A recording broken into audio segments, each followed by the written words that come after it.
Welcome back everyone to this section on Python object and data structure basics. So in this section of the course, we're going to start off by discussing basic data types. And these are your basic building blocks of code when constructing larger pieces of code. And we're going to quickly discuss all the possible data types that we're going to talk about in this section, and then we'll have lectures that go into a lot more detail about each one. So don't worry about memorizing all the information shown here. This is more just a quick overview, and there's going to be a lecture on each of these data types as we go on throughout this section. So the data types that we're going to be discussing are the following in this table. Here we have the name of the data type on that left-hand column, and then there's the type.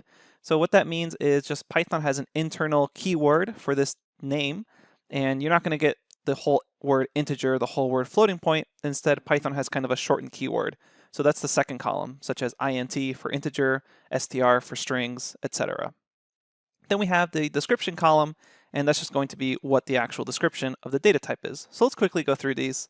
We start off with integers, and those are just basic whole numbers, such as 3, 300, 200. Then we have floating point numbers, and those are numbers of a decimal point, 2.3, 4.6, 100.0. And notice here that even if you have 100.0, that still counts as a floating point number. That's no longer an integer because it has a decimal point. Then after that, we have strings, and strings are an ordered sequence of characters. You can think of these as just kind of words, but you should also note they can be numbers as well as foreign characters inside of a string. The main thing that denotes a string is that it either has double quotes or single quotes. Here we can see we have hello in double quotes, Sammy in single quotes. We have the digits of 2000 inside double quotes. That makes it a string. It's no longer just an integer because it has double quotes around it. And then you can also see we have some Japanese characters inside double quotes.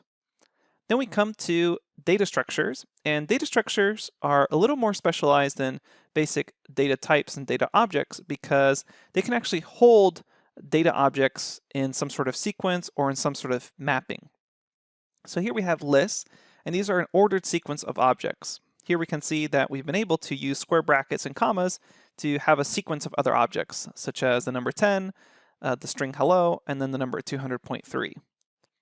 Dictionaries are another data structure that can store other data types, except in this case, instead of having an ordered sequence, they have unordered key value pairs. And we'll be discussing in a lot more detail how dictionaries work.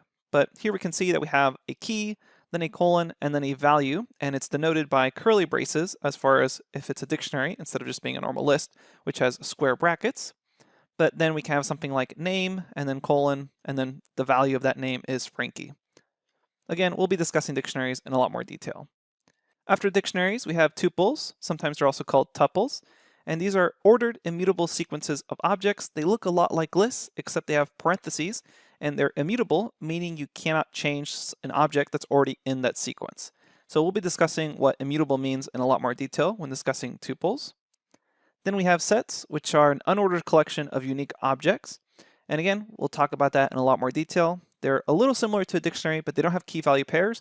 Instead, they're just unique objects in some unordered collection. So you don't have that colon key value pair. Again, we'll discuss it in more detail later on.